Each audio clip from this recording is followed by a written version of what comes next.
Everyone.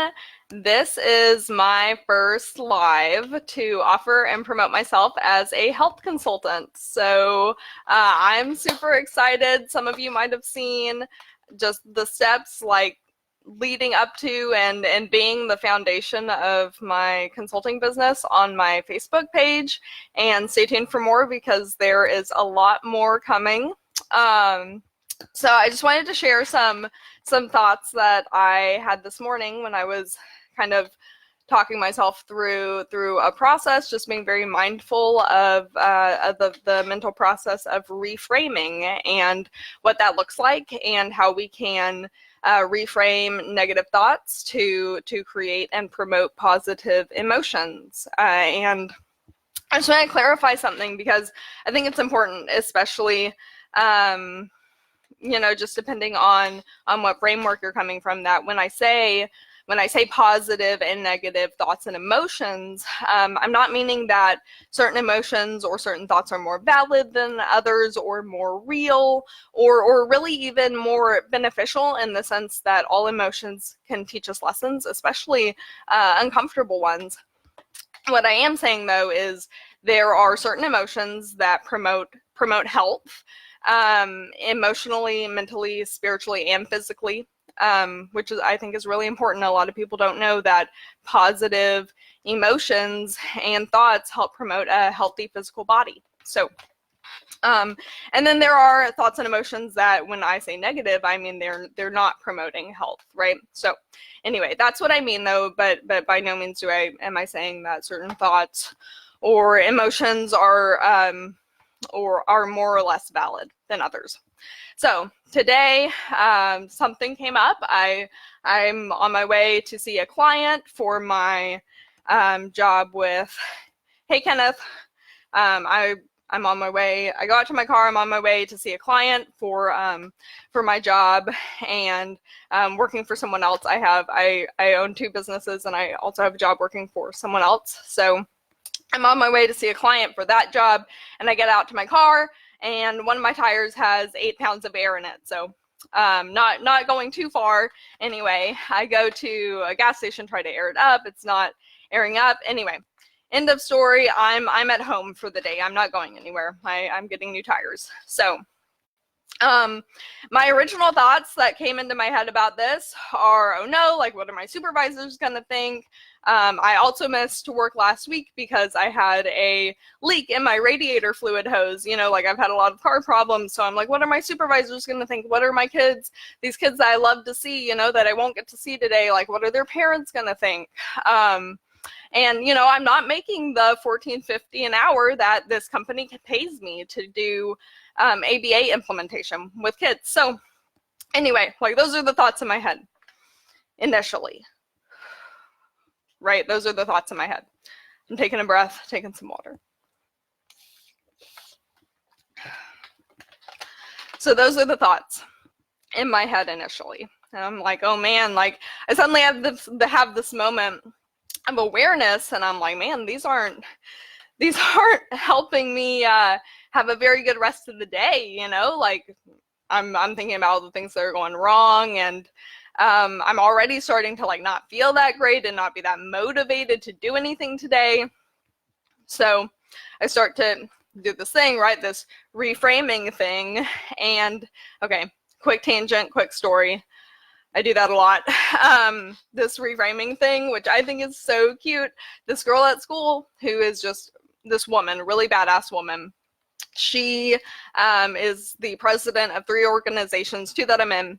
Anyway, and I saw her do that the other day. I thought it was so cute. I was like, oh my God, kindred spirit, because and this is one of the reasons I'm talking about this subject, is because I find that not everyone has an idea, an understanding, a really firm understanding of what reframing is and how we can really use mindfulness and meditation to shift our thoughts, which then change our emotions and how we feel, and really ultimately our whole life.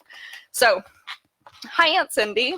Oh, okay, so I'm having all these thoughts about, I can't go to work today, I can't go to work today. What does that mean? What does that look like? And then I sit down at my computer. I'm like, whoa, this has got to change. So What can I do today? What does being at home afford me the opportunity to do besides sit and like do things that aren't productive? And I don't mean like relaxing and self-care. I mean like watching junk TV all day and eating a lot of food. You know, like those things aren't beneficial for me in my life. So what can I do? I can fill out my mileage logs for work. I can for gas reimbursement. I can do homework. I can earn income by working on my other two businesses. And all of those things, doing them now versus doing them later or tomorrow or whenever I was going to have time to do them, affords me the opportunity to have more free time later so that I can relax and know, you know, I take time to relax when I need to, but I'll have more time to relax. I can spend time with my partner. I can spend time with friends. Maybe with my time this morning, I will call up a friend. Maybe someone wants to hang out with me. Just kidding. I'm sure someone would hang out with me, hopefully. And, you know, I just think it's really important to talk about this and to call each other out on it. You know what I mean? Like when we start to hear other people being like, you know, oh, this thing happened and like I'm feeling these kind of ways about it, and especially if people are getting really down on themselves or on their situation, or I mean, in my case, I know my tendency is to take a big victimhood mentality. That's been a pattern in my life for years. It's something I'm working really hard to break right now. And just to remind each other and remind ourselves by being mindful of our thoughts that when we focus on the negative, we're going to see the negative, we're going to feel the negative. That's what's going to continue to populate in our minds. It's a pattern.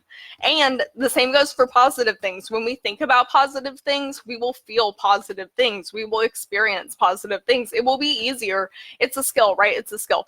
It will be easier to see the positive things when we focus on the positive things. And, you know, I think a lot of people just get discouraged because there is like a learning curve. There's like a hump, you know what I mean? Like a bell curve that you have to like go up the top part first, and you have to like teach yourself. You have to build new synaptic connections in your brain, learn new patterns so that then it's easy, right? Then it's second nature. Just like, I posted a quote by Dr. Joe Dispenza, and someone commented on it.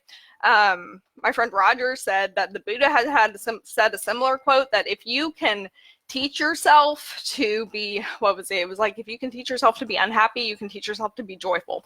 Something like that. You know what I mean? I think that's really important. You know, a lot of people have just learned, usually in their life when they weren't really aware that they were learning, they've learned how to be negative all the time. And I mean, I know that's been a part of my life. It's still something that I'm working to grow out of, but we have the opportunity to grow out of it. And I just think that letting other people know that is really important, and really encouraging each other to open ourselves up to more of a positive mindset. So on that note, if you have experiences with reframing, I would love to hear about it. It's a really great mindfulness exercise, just to watch your thoughts and to be more aware of what you're thinking and when you're thinking it, so that, oh, if you notice something that you don't really like, you can say, why is that? Or if you've noticed it before and have a different idea of something to do instead, you can notice it in that moment and change. It can be that easy. Doesn't feel that easy at first, but it will turn into a decision that you can just decide to do, and it will change. Thank you so much if you tuned in, if you're listening, if you watch this later, thanks for watching. And I am so excited to continue this journey of being a health consultant and sharing more with you all about the business as it grows, and to just really offer and be there for anyone who wants to talk, wants to jam. Hit me up, and I wish you all a happy and healthy day.